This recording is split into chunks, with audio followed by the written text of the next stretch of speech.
Hi everyone, welcome to Kidney Transplant Lifestyle. I'm Anupriya, 29 years old, and I'm software engineer by profession. But last year I had a sudden kidney failure, and मुझे for a time being dialysis भी required था, and after that मैं kidney transplant कराया मैंने. I'm just here with a motive कि जिसको भी kidney problem है, failure है, तो I'm just here to explain every procedure. जो भी मैंने पूरा procedure, it's a long procedure क्योंकि आप kidney transplant जो है sudden नहीं करा सकते, right? You need to search a donor, सारे tests कराने होते हैं, बहुत सारा procedure होता है, तो it takes time. So I'm here just to explain कि क्या कैसा procedure होता है जिससे it helps people, right? Actually in a kidney problem what's the main issue is कि आपको नहीं पता चलता है कि आपको किडनी फेलियर हो रहा है काफ़ी पहले से. आपको जब तक अनटिल अनलेस आप पूरा फुल बॉडी चेकअप नहीं कराओगे एंड अगर आपको क्रेटिनिन उसमें बड़ा मिलता है तो आपको पता चलेगा, या फिर जब आपको सिम्टम्स आएंगे. तो like for me, I am just here कि मैं अपना पूरा प्रोसीजर आपको जर्नी एक्सप्लेन करूँ. And I got my kidney transplant from Nadiad Gujarat and from Mulji bhai Patel urological hospital. तो मैं बोलूँगी कि it is one of the best hospital in India. बहुत अच्छा hospital, like I suggest that hospital to anyone. Blindly आप trust करके जा सकते हैं उधर. मेरे को जैसे है कि मेरे को लास्ट केवल 1 मंथ सिम्टम्स आए हैं, like only 1 month, and that too the symptoms were very normal. Like आपको मुझे जो हुआ, लाइक मुझे स्टमक इन्फेक्शन टाइप ऑफ था थोड़ा, लूज मोशंस, वॉमिट नहीं, लूज मोशंस, एंड मेरे को भूख नहीं लग रही थी. It was just a loss of appetite for me and that was the main symptom I had. And थोड़ा सा मुझे एंकल्स में यहाँ पर स्वेलिंग था. अपार्ट फ्रॉम दैट मुझे और कोई सिम्टम नहीं था, पहले से कुछ भी सिम्टम नहीं था, कुछ नहीं था. तो that's Y I had a sudden. अगर किसी को पहले से आता है तो ठीक है, बट नॉर्मली नहीं पता चलता. It's that's why it's also known as a silent killer, कि आपको पता ही नहीं चलता है कि आपको कुछ हो रहा है. लाइक किडनी फेलियर हो रहा है, दैट्स अ बिग प्रॉब्लम, तो वो आपको नहीं पता चलता है. सो मैंने like last year I had my kidney transplant. तो मैं लास्ट ईयर जनवरी में I went, actually I got my full body checkup done क्योंकि मुझे थोड़े बहुत सिम्टम्स हो रहे थे. I thought it's a covid problem क्योंकि उसमें भी सॉर्ट ऑफ सिम्टम्स थे. तो मैंने कोविड टेस्ट कराया but it was negative. Then I got my blood test done and in that my creatinine level was 18. Right, it's a super high level as compare to a normal human body का जो creatinine range होता है उसके comparison में. क्योंकि human body का जो normal creatinine level होता है वो 0.5 से 1.5 होता है and 18 is like a super high range. तो उसकी वजह से मुझे ये सारे सिम्टम्स थे. Then I went there and because कि मैं इमरजेंसी में गई थी तो मुझे डायलिसिस का रिक्वायरमेंट था. अगर आपको पहले से पता चलता है कि आप लाइक अगर रेगुलर फुल बॉडी चेकअप्स कराते हो और आपको पता चलता है तो आप पहले से भी प्रिपेयर कर सकते हो. लाइक जो भी पूरा ट्रांसप्लांट का प्रोसीजर होता है पहले से भी स्टार्ट कर सकते हो. बट मैं लाइक सडन गई थी तो मुझे नहीं पता था, तो I had to undergo a dialysis on an urgent basis. तो अर्जेंट बेसिस पे जो डायलिसिस होता है दैट इज़ लाइक कि आपको यहाँ पर नेक पर या फिर यहाँ पर कैथेटर डालते हैं. वो लाइक डायलिसिस में 2 ऑप्शंस होते हैं. अगर आपको लॉन्ग टर्म डायलिसिस कराना है तो हैंड में यहाँ पे फिस्टुला बनता है which is like arteries and veins को ज्वाइन करता है वो, एंड देन वो कनेक्ट करते हैं आपके डायलिसिस मशीन से. बट अर्जेंट बेसिस पे आपको कराना है and it's just for 2-3 months, तो आप यहाँ पर बनवा के कैथेटर डाल के एंड देन वो आप करा सकते हो.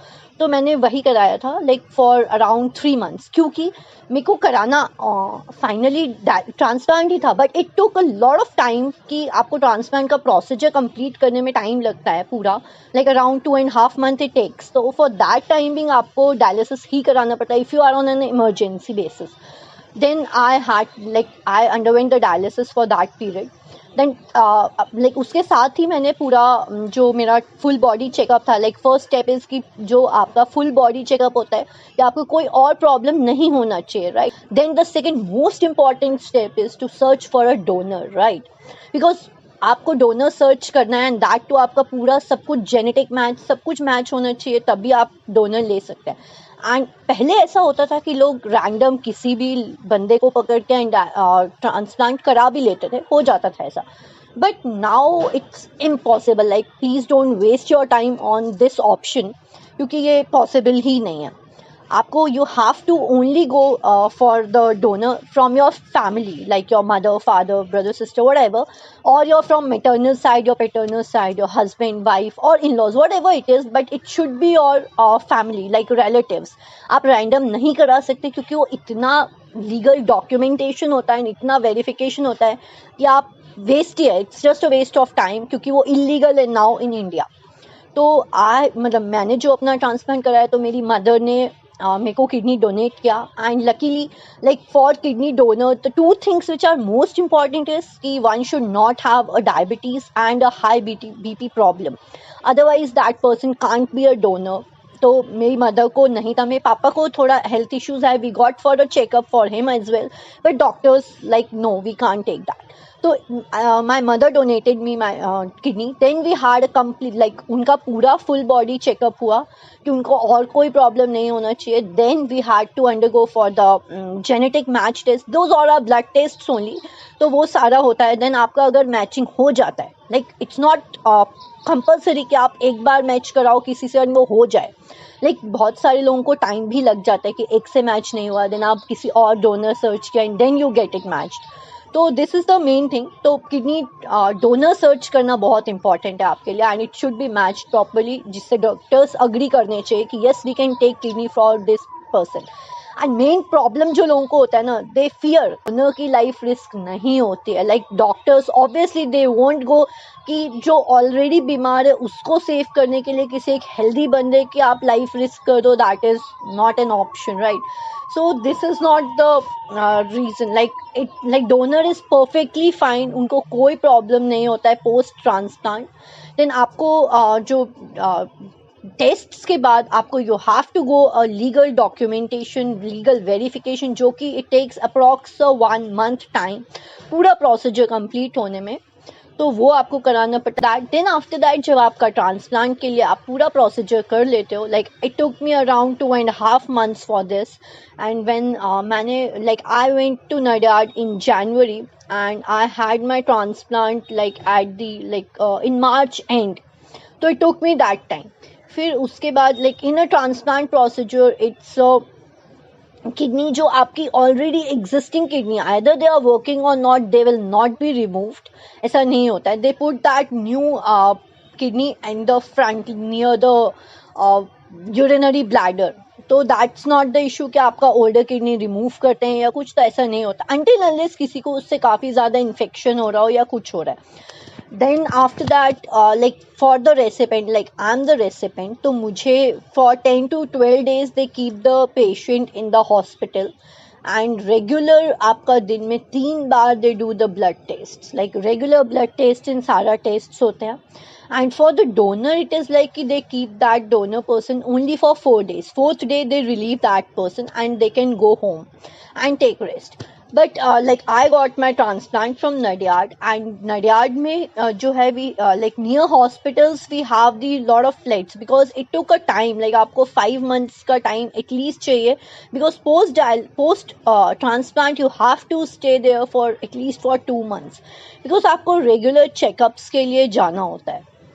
देन पोस्ट ट्रांसप्लांट जो है आपको पूरा रूटीन चेकअप्स होता है रेगुलर इंटरवल्स पे, like on an alternate days doctor will call you and get that blood and urine test done.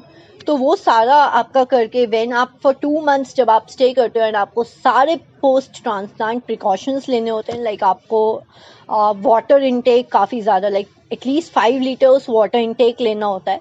Then आपको बहुत हेल्दी खाना खाना होता है, like it should be super hygienic.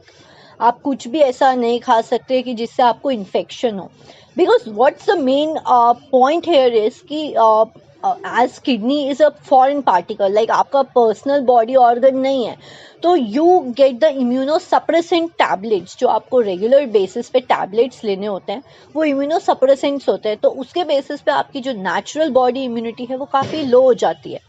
तो that's why you have to take all these precautions कि आपको कोई भी टाइप ऑफ इन्फेक्शन नहीं होना चाहिए. So this is the complete procedure about the transplant. Like in short I have explain it. If you want to know the complete details of every point, like legal documents, the donors searching and his examinations. So I'll let me know in comments. I'll explain that as well.